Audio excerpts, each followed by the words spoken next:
하루 1분 경제상식 아주경제 노승기 기자입니다. 오늘은 영내포괄적 경제 동반자 협정에 대해 알아보겠습니다. 영내포괄적 경제 동반자 협정은 레저널 컴프레시브 에코노믹 파트너십의 이니셜을 따서 RCEP라고 불립니다.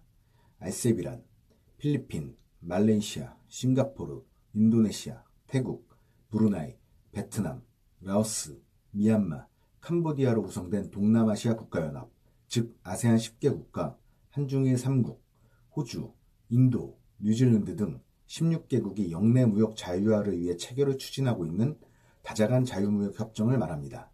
지난 2012년 협상 개시를 선언했으며 올해 타결을 목표로 하고 있습니다.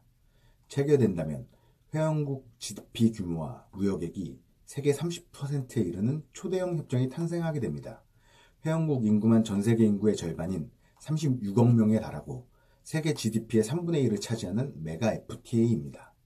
특히 보호무역주의 확산 대응뿐 아니라 아세안, 인도 등 신남방 정책 주요 국가에 대한 교역, 투자 다변화 차원에서 큰 의의가 있습니다.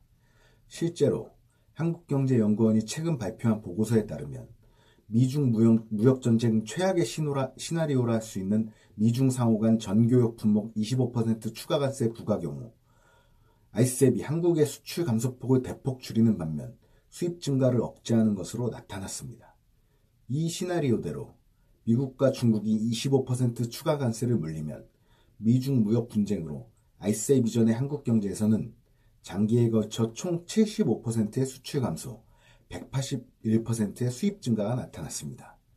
이에 비해 RCEP 이후의 한국 경제에서는 수출 감소폭이 22%에 그치고 수입량은 거의 같은 수준을 유지해 무역 수지 안정성이 크게 개선되는 것으로 분석됐습니다.